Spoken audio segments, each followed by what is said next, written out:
يا رب بالمصطفى بلغ مقاصدنا واغفر لنا ما مضى يا واسع الكرم.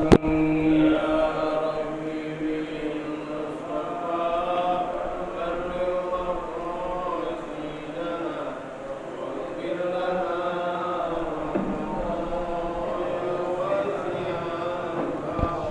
محمد سيد الكونين والثقلين والفريقين من عرب ومن عجم.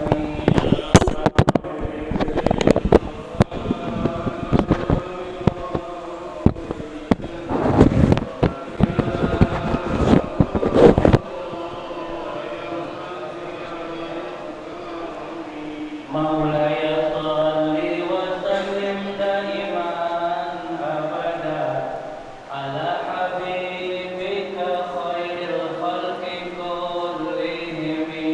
يا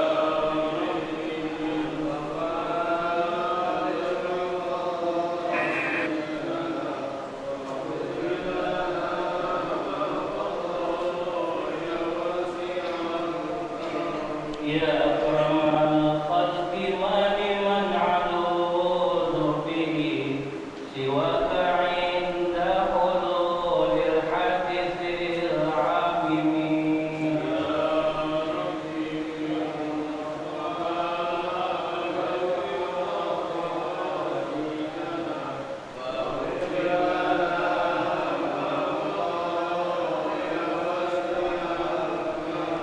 اللهم صل وسلم وبارك عليه وعلى آله. Assalamualaikum warahmatullahi wabarakatuh. Bismillahirrahmanirrahim. Al-Fatihah ala niyatil futuh wal munuh wal rusuh wa taubatin nasuh wa salahil qalbi wal jasadi wal ruh wa ila hadratin nabi sayyidina wa maulana Muhammadin sallallahu alaihi wa alihi wa sallam wa ashabihi wa azwajihi wa dhurriyyatihi wa ahli baitihi wa ansarihi wa asharihi ثم إلى خصوصا نبي الله وثم إلى خصوصا جميع الملائكة المقربين وثم إلى خصوصا نبي الله خضر أبو العباس بل أبي الملكن عليه السلام وثم إلى نبي الله إلياس عليه السلام وثم إلى وثم إلى أرواح جميع الأولياء والشهداء والصلحاء والأقطاب والأمجاد والأوتاد وسائر عباد الله الصالحين ثم إلى أرواح جميع أهل الدرك وأهل الباطن وأهل النوبة وأهل النور وأهل الحل والعقد جميع أهل الخطوة رجال الغيب الصالحين أجمعين من مشارق الأرض إلى مغاربها ثم إلى سيدنا الشيخ محمد نواوي بن عمر البنتني وثم إلى خصوصا سيد الإمام الوالد الحبيب عبد الرحمن بن أحمد السقاف والحبيب عبد القادر بن أحمد السقاف والحبيب عبد الله بن إدروس بن هود الأطاس والحبيب عبد الرحمن بن سقاف بن حسين السقاف ثم إلى حضرة أستاذنا البركة الوالد الحبيب عمر بن عبد الرحمن السقاف وابنه الحبيب سقاف بن عمر السقاف ثم إلى حضرة الحبيب علي بن صالح العطاس الحبيب عبد الله بن علي العطاس ثم إلى حضرة وثم إلى روح سيد الوالد الحبيب علي بن عبد الرحمن السقاف والحبيب منذر بن فاضل المساوى ثم إلى أرواح خصوصا والدة المحبوبة سليسية بنت حسن مصطفى بنت أحمد محمود بن جني رضية بنت محمود حسن مصطفى بنت رحمة أبو حاج أحمد بنت سجندة جني بن سسالة بنت فلان محمد تمرين بن حسن مصطفى جسمان بن مسرار بن حسن مهاجة مصلحة بنت حاج محمد جني بن سلمة زهرة بنت مصطفى سلمة خالد وأصولهم وفرائهم وذوي الحقوق عليهم أجمعين أن الله تعالى يغفر لهم يرحمهم ويعلي درجاتهم في الجنة وينفعنا ويعيد علينا من بركاتهم وإمدادهم وأسرارهم وأنوارهم وعلومهم ونفحاتهم وبركاتهم وكراماتهم في الدين والدنيا والآخرة ثم إلى أرواح آبائنا وأمهاتنا وأجدادنا وجداتنا ومشايخنا ومعلمنا في الدين، وثم إلى أرواح جميع المؤمنين والمؤمنات والمسلمين والمسلمات أن الله تعالى يغفر لهم ويرحمهم ويجعل الجنة مثواهم. الفاتحة. أعوذ بالله من الشيطان الرجيم. بسم الله الرحمن الرحيم. الحمد لله رب العالمين الرحمن الرحيم مالك يوم الدين إياك نعبد وإياك نستعين اهدنا الصراط المستقيم صراط الذين أنعمت عليهم غير المغضوب عليهم ولا الضالين. رب اغفر لي ولوالدي آمين. Halaman masih halaman 4, baris ke-12 dari bawah, yang di dalam kurung. Waruwiya anin Nabi alaihi salatu wassalam annahu qala.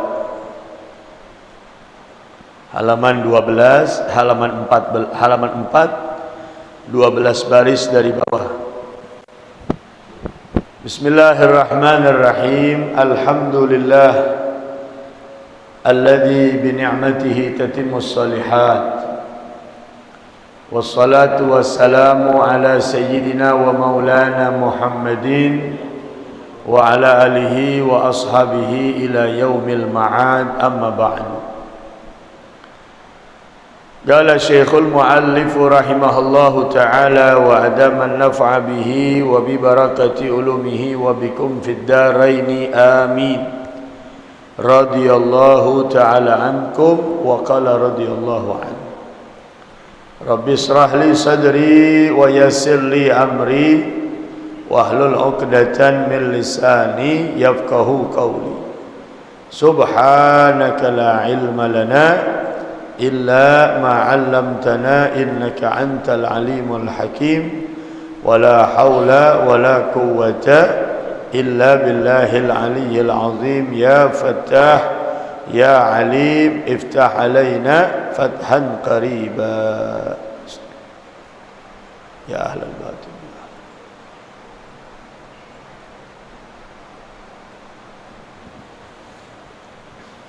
Bismillahirrahmanirrahim. Wa ruwiya 'anin nabiyyi sallallahu alaihi wasallam annahu qala man sabara ala su'i khuluqi imra'atihi a'tahu Allahu minal ajri mithla ma a'ta Ayyuba alaihi salamu ala bala'ih. Waruya anin Nabi, diriwayatkan hadis dari Nabi alaihi salatu wassalam, annahu qala, bahwa beliau bersabda, man sabara, apabila ada laki-laki sabar, ala su'i khuluqi imra'atihi, menghadapi buruk akhlak istrinya. Ada seorang suami, seorang laki-laki sabar menghadapi istrinya yang akhlaknya buruk.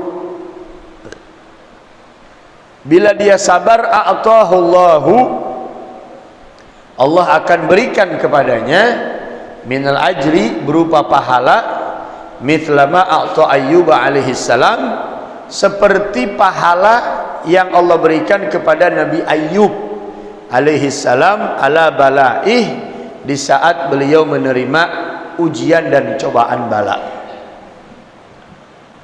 Gitu. Jadi pahalanya sangat besar bila ada seorang suami sabar menghadapi buruk akhlak istrinya.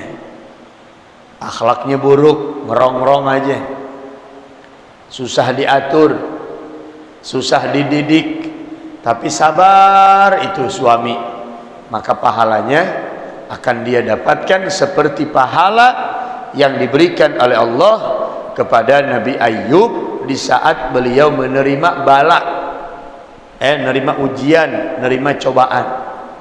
Bala di sini artinya bukan bala, artinya di saat menerima ujian dan cobaan. Ujiannya berat, oleh karenanya pahalanya pun besar. Tapi kita jadi umat Nabi Muhammad nggak perlu seperti itu. Cukup sabar ngadepin istri yang akhlaknya buruk, maka pahalanya insya Allah sama seperti pahala yang diperoleh oleh Nabi Ayyub alaihissalam. Apa saja ujiannya? Allahu ibtalahu bi arba'ati umurin. Allah subhanahu wa ta'ala memberikan ujian kepada Nabi Ayyub dengan 4 perkara. Gitu. Allah memberikan ujian kepada Nabi Ayyub dengan 4 perkara, bi arba'ati umurin. Yang pertama, faqdi malihi, hilang harta kekayaannya. Dihilangkan. Allah hilangkan harta kekayaannya. Hilang harta, habis harta kekayaannya. Yang kedua, wa waladihi, pada meninggal anaknya Allah ambil, tapi Nabi Ayyub tetap sabar. Hilang hartanya, Nabi Ayyub tetap sabar. Wa tamziki jasadi, rusak badannya, Nabi Ayyub pun tetap sabar. Wa hajri jami'in nas, dan beliau ditinggalkan oleh kaumnya, illa zaujatahu, kecuali istrinya yang masih setia. Semua orang ninggalin Nabi Ayyub, Nabi Ayyub sabar, kecuali istrinya yang tidak meninggalkan Nabi Ayyub. Itu 4 ujian yang diterima oleh Nabi Ayyub sehingga beliau mendapatkan pahala begitu besar. Dan kita cukup sabar, ikhlas menerima ketentuan Allah. Dapat istri yang akhlaknya buruk, maka kita hadapi dengan kesabaran, keikhlasan, keredoan, kita akan dapat pahala yang sama. Kalau nggak kuat, ganti baru. Itu aja udah. Ada nggak kuat, ya. Masih banyak kan perempuan yang mungkin ada lebih baik daripada istri yang akhlaknya buruk. Fa innahu kana lahu min asnafil mali, sesungguhnya Nabi Ayyub memiliki banyak harta. Ibilin wa bakarin wa ghanamin wa filatin wa humurin. Nabi Ayyub pertama kekayaannya itu ibil, punya banyak onta. Orang dulu punya banyak onta, wah itu luar biasa. Kekayaannya luar biasa. Wa bakarin, sapi. Nabi Ayyub juga punya sapi. Onta punya, sapi punya. Wa ghanamin, ghanam, kambing. Nabi Ayyub juga punya kambing. Peternakan onta ada, peternakan sapi ada, peternakan kambing ada, wafilatin, gajah. Siapa orang yang punya gajah? Kampung Melayu ada gak orang punya gajah? Kalau ada luar biasa. Wahumurin, keledai. Banyak binatang ternaknya Nabi Ayyub. Wa kana lahu 500 fadanin yatba'uha 500 abdin. Nabi Ayyub juga punya 500 anak kambing. Yang diangonnya dipelihara oleh 500 budak. Bayangin aja tuh. Likulli abdin, setiap budak, imra'atun wa waladun wa malun, setiap budak punya istri, punya anak, pun punya kekayaan. Budaknya aja kaya, apalagi Nabi Ayyubnya. Gitu. Wa kana ma'ahu 3 nafarin qad amanu bihi wa kanu kuhula. Dan Nabi Ayyub juga punya 3 orang pengikut qad amanu, yang telah beriman kepadanya. wa kanu kuhula, dan mereka ini sudah tua. Nabi Ayub dakwah sekian lama, punya pengikut cuma 3 orang. Nabi Ayub, Nabi Nuh ngajar dakwah, punya murid 40 orang. Jadi ustad, punya murid ngajar udah tahunan 10 nggak naik-naik. Giliran ngaji tinggal 8. Ini kemana nih 2 orang? Sakit ustad. Biar sabar. Karena yang namanya ngaji nggak semua orang dikasih undangan sama Allah. Kecuali diumumin di Al-Atiq. Siapa orang yang ngaji di Masjid Al-Atiq dapat duit 100.000. Nah, dijamin dah. Sampai lantai 2 tuh. Sempit tempatnya. Ya benar gak? Haji ya? Iya. Sampai sono-sono parkiran penuh. Dapat duit 100.000. Besok umumin lagi. Siapa orang yang ngaji di Masjid Al-Atiq, setiap majelis taklimnya dapat beras karung, duit 100.000. Wah, makin rame. Paling ramenya pengajian udah itu. Gitu. Makanya jangan heran. Kalau pengajian peminatnya rata-rata yang udah udur, aki-aki itu banyak gitu. Anak mudanya bisa dihitung. Yang namanya masih muda kan di bawah 40. Kalau udah 40 ke atas namanya udah syekh. Mau alim mau nggak alim, syekh udah panggilnya. Antum berapa umurnya? 41, panggil ya syekh gitu, boleh. Kalau masih di bawah 40 namanya masih muda. Udah 40 tahun ke atas udah tua gitu. Nah ini masjid segede begini yang ngaji, coba lihat deh. Mau subuh mau maghrib, kan saya suka lihat tuh Pak Romdoni, dia masang status ya kan? Kalau lagi pengajian malam Selasa, pengajian malam Sabtu ya, gitu. Bisa dihitung. Nah besok makanya bikin begitu, umumin ya. Jangan 100.000, dapat duit 30.000 aja. Minyak 2 liter, rame orang. Paham gak tuh? Penuh pasti. Nah, Nabi Ayub dakwah punya pengikut 3 orang. Punya pengikut cuman 3 orang. Gitu. Wa kana iblisu la yuhjabu an syai'in minas samawati. Dulu iblis itu tidak terhijab dari berita-berita langit. Sebelum Nabi Muhammad diutus, itu iblis bisa bolak-balik naik ke langit, sehingga dia tahu tuh besok yang akan terjadi apa. Si fulan di besok bagaimana dia tahu, karena mengambil berita dari langit. Fayaqifu fihinna haitsu ma arada, maka iblis itu bisa bolak-balik di langit-langitnya Allah, haitsu ma arada, semaunya dia. Itu. Wa min hunaka wasala iblis ila Adam hina akhrajahu minal jannah. Hal ini terjadi setelah Nabi Adam dikeluarkan dari surga bersama iblis. Gitu. Setelah Nabi Muhammad diutus nggak bisa lagi.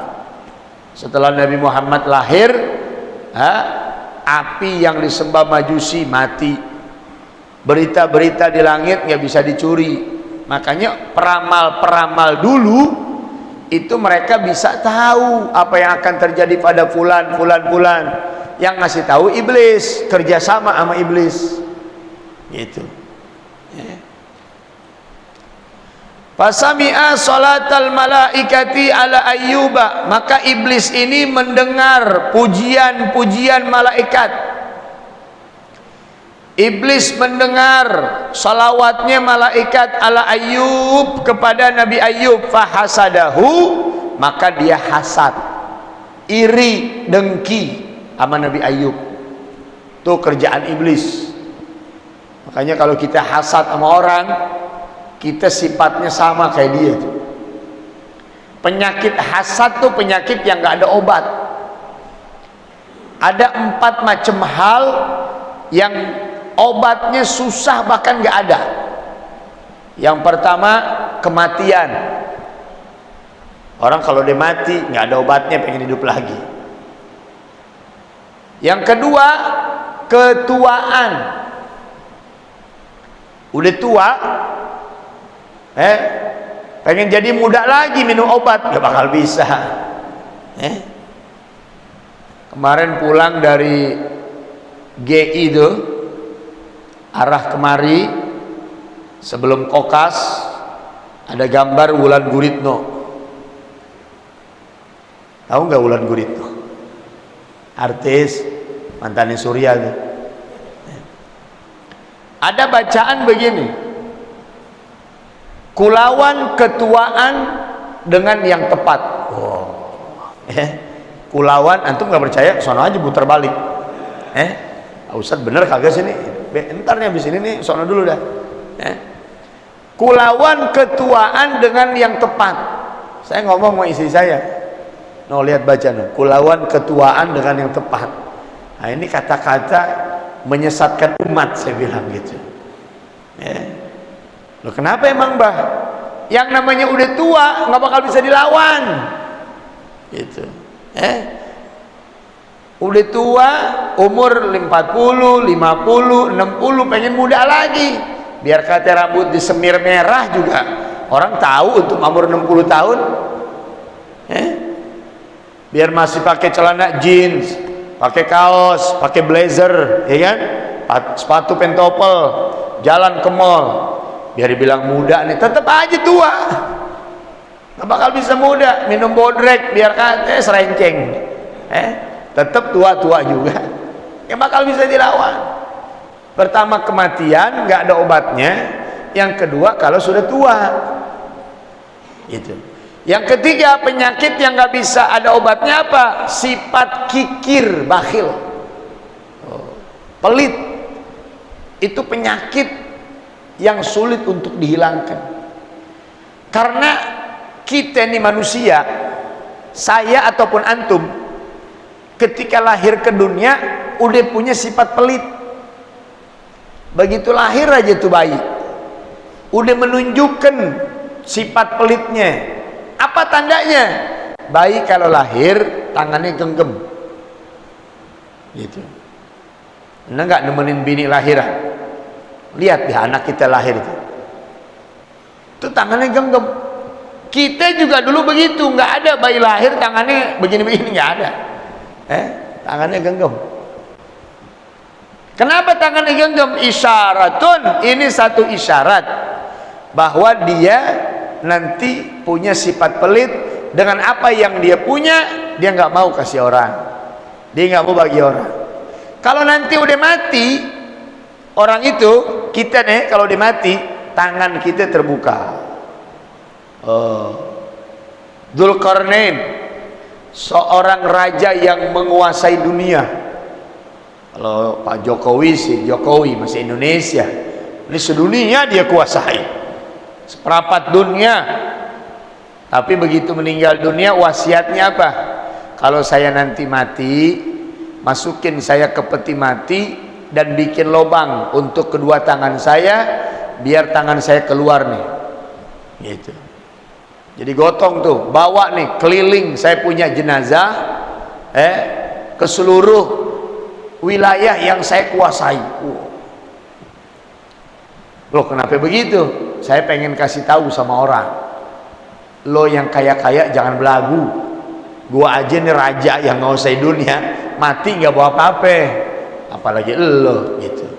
Itu isyaratnya begitu.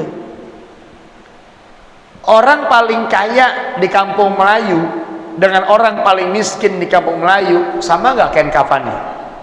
Sama, nggak beda. Kali orang kaya BHS, saya mah kalau mati kain kafannya mau BHS. Pesannya begitu sama anaknya. Iya pak, nanti dibeli BHS. Udah mati maka agak sayang BHS. Itu kata anaknya.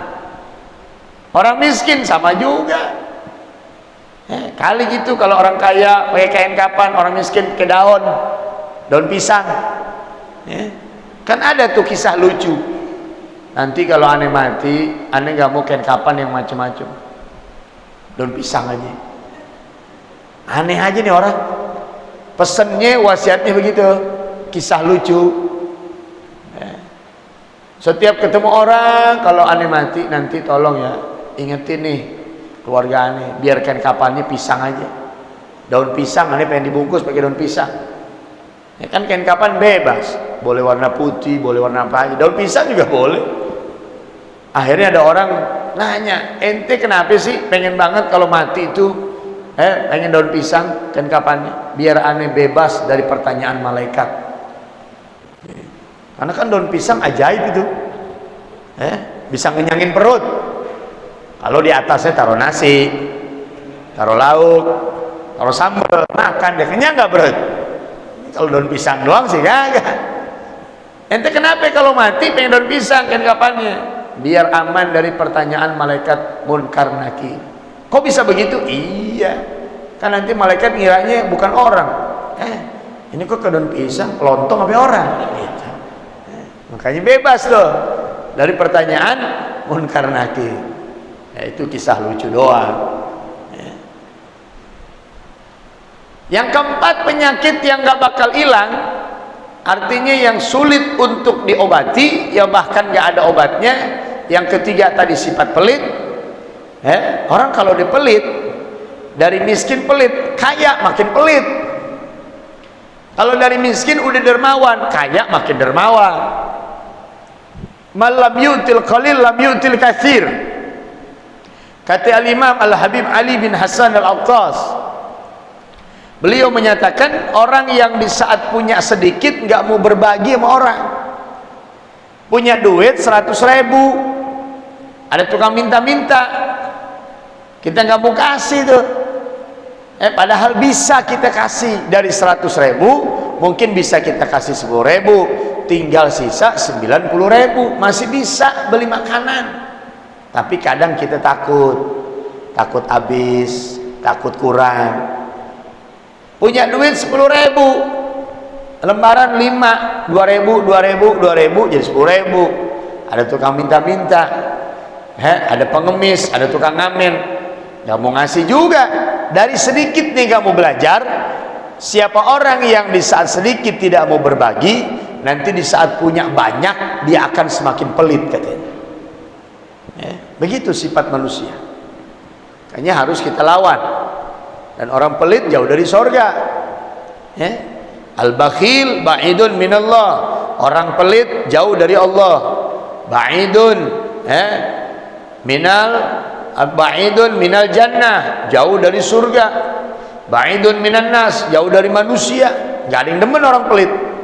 Qaribun minan nar, dekat dengan api neraka.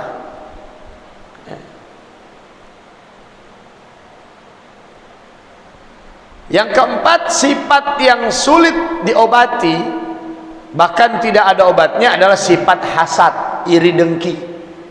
Dengki aja sama orang, nggak demen aja kalau ngeliat orang maju. Tetangga beli mobil, dia yang batuk-batuk 2 minggu. Dari mana nih duitnya nih si fulan nih bisa beli mobil? Dipikirin sama dia, pengen makan mikirin, pengen tidur mikirin. Nah, orang hasud begitu. Makanya kalau antum ada yang hasutin, mestinya banyak syukur. Jangan bersedih, jangan dilawan, jangan diladenin. Rizqul hasid lil mahsud.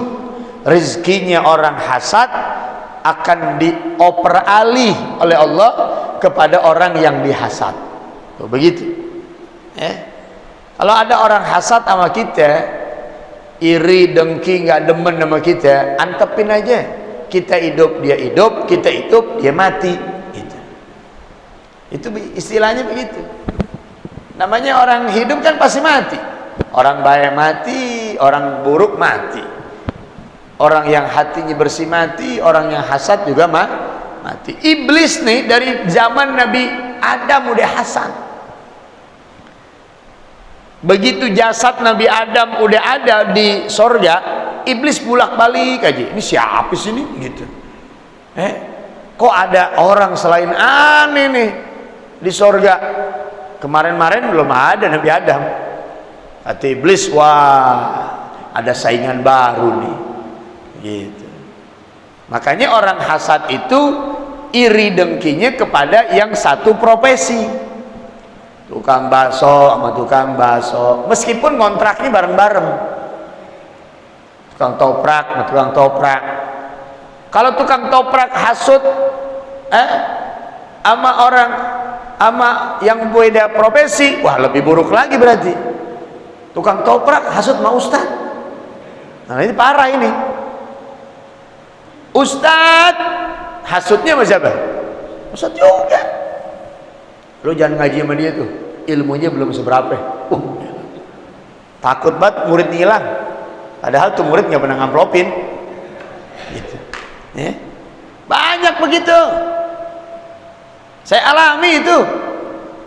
Banyak di saat lebaran pada silaturahim. Saya tanya, ibu, bapak, kemana? Dulu pada ngaji, sekarang udah nggak pernah hadir. Kuping saya panas, Ustaz. Kalau ketemu ada aja omongan. Jangan ngaji di sono tuh. Ilmunya belum ada apa-apanya. Itu. Pengalamannya belum ada apa-apanya. Itu. Yang ngomong siapa? Yang ngerti. Itu. Paham gak itu? Begitu. Orang kerja di kantor, yang hasut siapa? Yang satu kantor. Gak mungkin yang beda kantor. Nah, makanya ini udah sunatullah.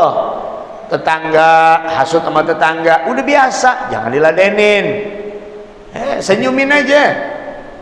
Kasih senyum kagak bayar, ya kan? Senyumin, tegor, gitu aja. Insya Allah hidup kita makin maju.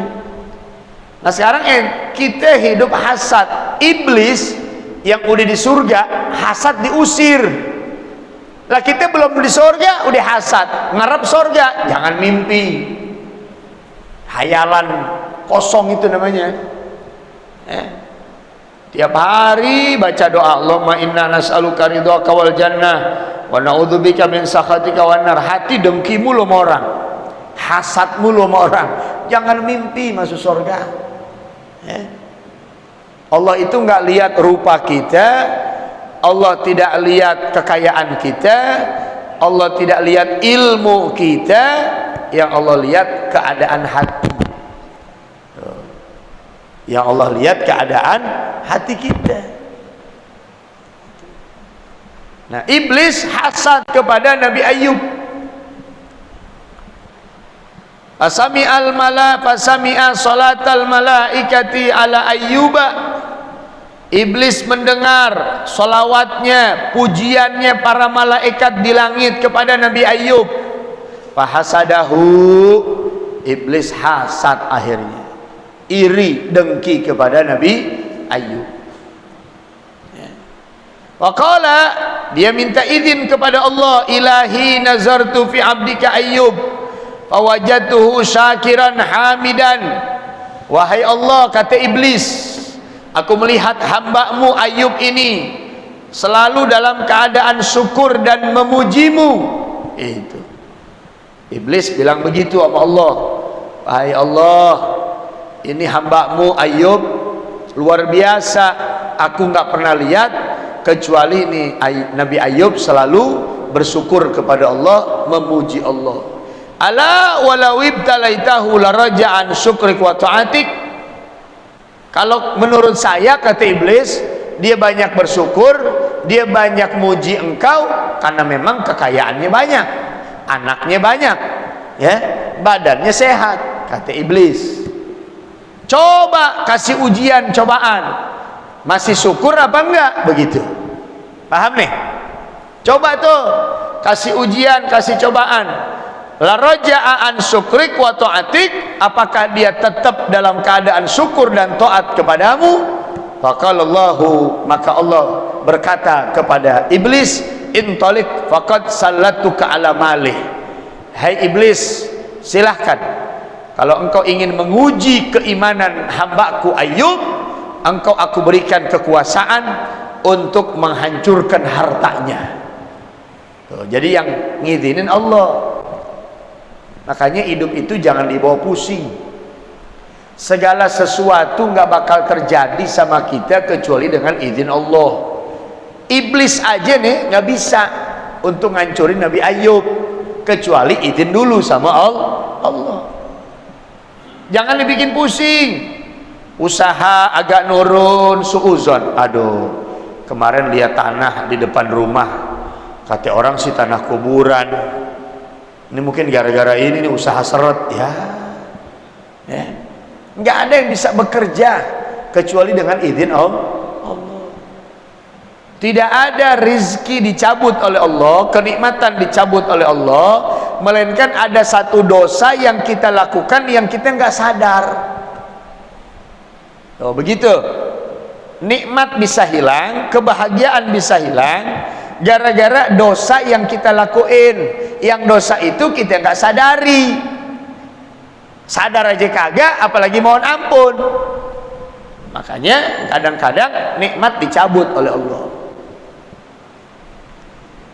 Fantalaqa wa jama'a afarita syayatin wal jin. Maka iblis pergi, wa jama'a, dan dia kumpulkan jin-jin ifrit, syayatin, raja-raja setan dan jin, dikumpulkan semuanya oleh iblis. Wa qala lahum qad sullitu ala mali Ayyub, aku telah diberikan kekuasaan izin oleh Allah untuk menghancurkan Nabi Ayyub, gitu. Jadi iblis itu sendiri ngakuin kalau Allah sebagai Tuhan. Cuman dia iri sama Nabi Adam. Di zaman Nabi Musa pernah pengen taubat iblis. Ngobrol sama Nabi Musa, nyerupain manusia. Lalu siapa tong? Aneh iblis, gitu. Mau ngapain lo datang kemari, kata Nabi Musa. Aneh pengen taubat dari perbuatan aneh nih yang terkutuk, terlaknat. Kan Allah bilang fakhruj fa innaka rajim, keluar engkau dari sini hai iblis, sesungguhnya engkau terkutuk selamanya. Oh, ente pengen tobat. Akhirnya Nabi Musa bilang sama Allah, ya Allah, ini ada iblis datang pengen tobat. Kata Allah, hai Musa, sampein tuh sama iblis, kalau dia pengen tobat syaratnya gampang. Datengin kuburan Nabi Adam, dia sujud di situ. Dibilangin, "Blis, lu mau tobat, Blis?" "Mau." "Nih, gua kasih tahu lu syaratnya." Pasti lu diterima dah. Apa itu? Lu datang ke kuburan Nabi Adam, lu sujud di situ. "Ngomong apa lu, Mus?" Kata iblis tuh. "Ngomong apa lu? Dia hidup aja gua kagak mau, apalagi dia mati." Oh, iblis begitu, hasad. Lagi hidup dia nggak mau gue sujud, apalagi udah mati. Gue nggak mau, kata gitu. Sampai sekarang tuh iblis nggak diterima tobat. Gitu. Wa qala li ifritin minha, maka iblis berkata kepada ifrit, kepada jin-jin yang ditugaskan, setan yang ditugaskan, i'til ibila wa ru'atiha fakhruha. Hai jin, hai setan, kata iblis, mari kita datangi onta-ontanya dan pengembala-pengembala itu onta yang dimiliki oleh Nabi Ayyub. Ngapain? Fakhruha, bakar semuanya. Oh, dibakar semua ontanya itu. Ditiup doang sama iblis, mati semua udah. Dibakar semuanya. Tsumma jalasa iblisa ila Ayyub. Tsumma jaa iblisu ila Ayyuba, kemudian iblis datang. Ontanya udah mati, ontanya udah hancur. Bahkan bukan ontanya doang, yang jagain itu onta habis juga semuanya. Tukang-tukang pengembalanya yang ngurusin itu onta semuanya mati. Lalu setelah itu semua mati, iblis datang kepada Nabi Ayyub. Fawajadahu qa'iman yusalli. Begitu iblis datang, Nabi Ayyub lagi sholat. Gitu, ditungguin sama dia. Faqala lahu ahraqatin naru ibilika wa ru'atiha. Selesai Nabi Ayyub sholat, iblis bilang, ahraqatin naru ibilaka, hai Ayyub, itu onta ente kebakaran, mati no semuanya. Waru'atiha, pengembala-pengembalanya juga mati. Apakah Nabi Ayyub bersedih? Faqala alhamdulillah. Tuh. Cuma Nabi yang bilang dapat musibah, alhamdulillah. Kalau kita mas, gara-gara lo nih sialan nih. Gitu. Apa tuh? Cuma Nabi yang kalau dapat musibah bilang alhamdulillah. Ontaknya mati, pengembalanya mati. Nabi Ayub nggak sedih. Dia bilang tetap alhamdulillah. Kan tadi misinya apa? Iblis pengen tahu. Nabi Ayub banyak syukur juga karena banyak nikmat, kan begitu. Coba dong ya Allah uji, nikmatnya dicabut, nikmatnya dihilangkan, masih syukur apa enggak? Buktinya masih syukur enggak? Masih syukur tuh. Faqala Ayub alhamdulillah huwa a'taniha wa huwa akhiduha. Dia Allah yang memberi saya itu nikmat, dia pula Allah yang mengambil itu nikmat. Tuh. Semuanya punya Allah, kata Nabi Ayub, bukan punya aneh. Terserah Allah aja, Allah mau ambil boleh, Allah nggak ambil juga boleh. Tuh, kita nggak perlu dapat pahala seperti Nabi Ayub dengan ujian semacam ini, enggak. Rumah kita utuh, usaha kita tetap berjalan. Punya bini bawel, galak, udah sabar, dapat pahala kayak begini insya Allah. Kalau nggak kuat ganti baru.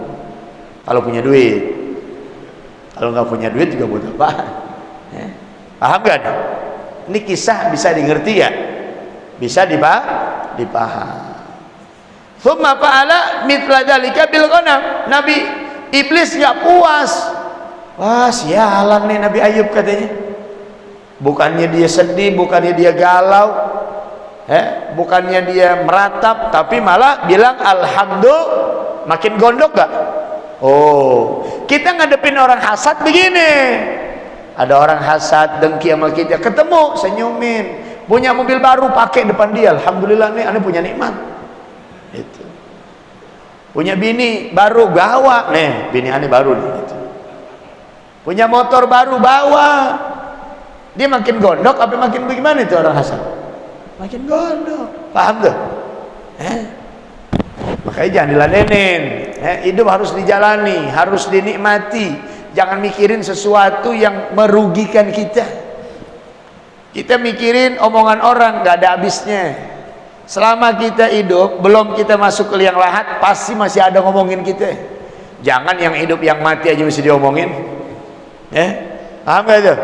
Jadi hidup itu harus dinikmatin. Makan, nikmatin. Waktunya tidur, waktunya ibadah, begitu aja. Berakhlak baik sama orang. Mau urusan dia jahat sama kita, ngomongin kita, antepin aja. Kalau perlu kirimin nasi padang. Lah bener, orang yang hasad sama kita tuh, yang gibahin kita, itu orang yang paling rela ngorbanin pahala ibadahnya buat kita. Nggak ada orang yang mau ngasih pahala, ngasih duit aja pelit, apalagi ngasih pahala. Tapi ada orang yang baik banget sama kita. Siapa itu? Orang yang gibahin kita, ngomongin kita, hasad sama kita. Dia sholat, baca Quran, dia sedekah, dia apa aja lakuin. Hasad, itu pahalanya kembali ke kita. Tuh, makanya kirimin nasi padang, sebagai balas jasa, balas budi. Oh, dia baik banget sama kita, pahala baca Qurannya buat kita kok. Nasi padang nggak seberapa, kenyang di dunia doang. Beliin dah lauknya 2, atau ayam bakar perkedel tuh. Gitu. Sambelnya 2, yang hijau sama yang merah. Lalapannya tambahin, biasa timun 2 jadi 3 gitu. Bawain begitu. Thumma fa'ala mithla dzalika bil ghanam. Lalu iblis nggak puas, ngapain lagi iblis? Episodenya minggu akan datang. Wallahu alam bisawab. Kita lanjutin udah 5:30. Udah isyraq. Insyaallah minggu akan datang, minta maaf. Minggu ini saya minta di waktu hari Sabtu, karena besok ada acara ke Bogor. Besok saya ada acara ke Bogor. Itu insyaallah. Makanya hari ini dari hari Selasa kemarin saya hubungi Pak Romdoni, alhamdulillah Ustadz Deden bersedia tuker jadwalnya. Alhamdulillah Alhamdulillah. Mari sama-sama kita tutup majlis kita dengan pembacaan Ya Rabbana Tarafna. Ya Rabbana Tarafna bi annana qatarafna wa annana لظى أسرافنا فتب علينا تغسل كل حوبا واستر لنا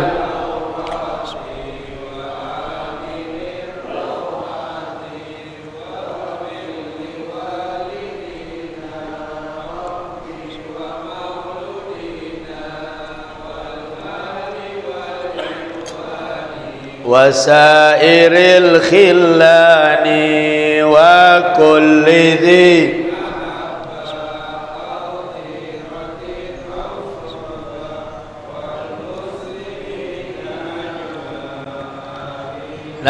ربي أسمى فضلا وجودا منا بالمصطفى الرسول نهضى بكل سول عليه عد الحب والآل والأصحاب إداد تأسيس صحبي والحمد لله